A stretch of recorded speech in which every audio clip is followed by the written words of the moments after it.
ছাত্র সংসদের নির্বাচনের বিজ্ঞপ্তি জারি করার বিষয়ে কি ভাবছে রাজ্য জানাতে হবে 2 সপ্তাহের মধ্যে নির্দেশ বিচারপতি সৌমেন সেনের।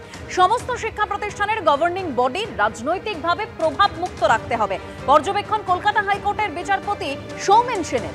গভর্নিং বডিতে বিশিষ্ট শিক্ষাবিদদের রাখা হোক, তাদের কাছ থেকে পড়ুয়ারা শিখতে পারবে পর্যবেক্ষণ মাননীয় বিচারপতির।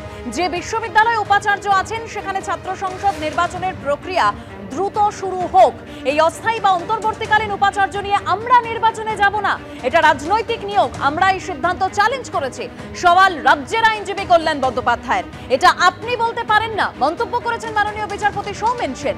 সুপ্রিম কোর্টের নির্দেশ অনুযায়ী অন্তর্বর্তীকালীন উপাচার্যরা কোনো নীতিগত সিদ্ধান্ত নিতে পারবেন না, সওয়াল করা হয়েছে রাজ্যের তরফে।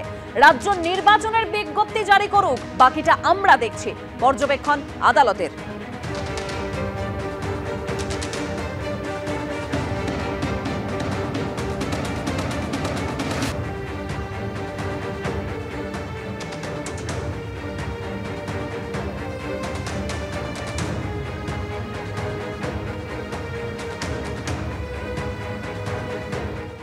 আজকে আদালতের যে পর্যবেক্ষণ, আদালত যা নির্দেশ দিয়েছে রাজ্য সরকারকে যে আপনি দরকার হয় বিজ্ঞপ্তি জারি করুন, বাদবাকিটা আদালত বুঝে নিচ্ছে। কিন্তু ইলেকশনকে এক্সপিডাইট করতে হবে। এইভাবে আদি অনন্ত কাল ধরে একটা স্টুডেন্ট ইউনিয়ন ইলেকশন কখনো ফেলে রাখা যায় না।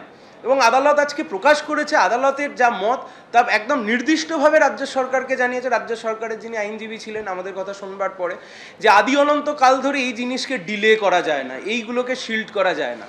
যদি কোনো অসুবিধা থেকে থাকে আপনি আগে বিজ্ঞপ্তি তো জারি করুন, তারপর যেখানে আটকাচ্ছে আমরা সেখানে যাব, আমরা সেখানে ঢুকবো। কিন্তু স্টুডেন্ট ইউনিয়ন ইলেকশন করতে হবে। এমনকি কোনো ইউনিভার্সিটিতে যদি ভিসি থেকে থাকেন এবং সেই ভিসি নিয়ে যদি কোনো ডিসপিউট না থেকে থাকে, সেই ভিসির অ্যাপয়েন্টমেন্ট নিয়ে যদি কোনো ডিসপিউট না থেকে থাকে, তাহলে সেখানে ইলেকশন করতেও কোনো বাধা নেই, সেই ইলেকশনও করতে হবে। সেই মন্তব্য আমাদের কাছ থেকে শুনবার পরে, আমরা আমাদের সাবমিশনের পরে আজকে আদালত সে কথাও নির্দিষ্টভাবে রাজ্যের সরকারকে বলেছে। 2 সপ্তাহ হিসাব মতো বলতে গেলে 2 সপ্তাহ আলটিমেটাম দেওয়া হয়েছে, 2 সপ্তাহ সময় দেওয়া হয়েছে। 2 সপ্তাহের মধ্যে জানাতে হবে যে ছাত্র সংসদ নির্বাচন নিয়ে রাজ্যের সরকার কবে বিজ্ঞপ্তি জারি করবে। গতকাল বাঙালি বিদ্বেষের অভিযোগে কলকাতার পথে নেমেছিলেন মুখ্যমন্ত্রী মমতা বন্দ্যোপাধ্যায়। আর এবার অসমের ধুবুরিতে, যেখানে বাঙালিদের উচ্ছেদের নোটিশ ঘিরে বিতর্ক তৈরি হয়েছে, ধুবুরির 11 নম্বর ওয়ার্ডে বাঙালিরা বিক্ষোভ দেখিয়েছে। রাস্তা তৈরির জন্য অসম সরকারের উচ্ছেদ নোটিশের প্রতিবাদে ধুবুরিতে বিক্ষোভ দেখানো হয়। ধুবুরিতে বিক্ষোভের ছবি পোস্ট করে আক্রমণ করেছেন কোচবিহারের তৃণমূল জেলা সভাপতি। বিজেপি শাসিত অসমের ধুবুরিতে এবার বিজেপি ঘনিষ্ঠদেরই উচ্ছেদ। বিজেপি ঘনিষ্ঠ বাঙালি হিন্দুদের বাড়িতে উচ্ছেদ অভিযান।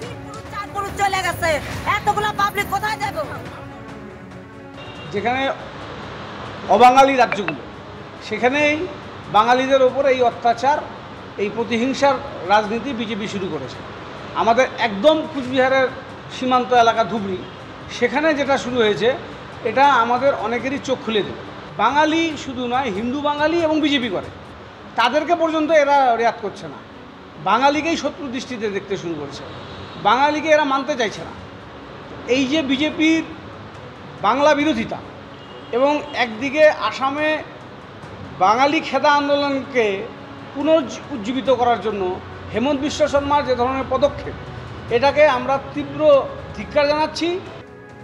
উন্নয়নের যে কাজ শুরু হয়েছে সেখানে কিছু লোককে নোটিশ দেওয়া হয়েছে এবং সেখানকার যারা পাট্টাধারী লোক রয়েছে, আমার হিন্দু ধর্মের যারা লোক রয়েছে, তাদের প্রত্যেকের পুনর্বাসনের ব্যবস্থা আসামের মানবিক সরকার, মানবিক মুখ্যমন্ত্রী হিমন্ত বিশ্ব শর্মা করে দিয়েছেন।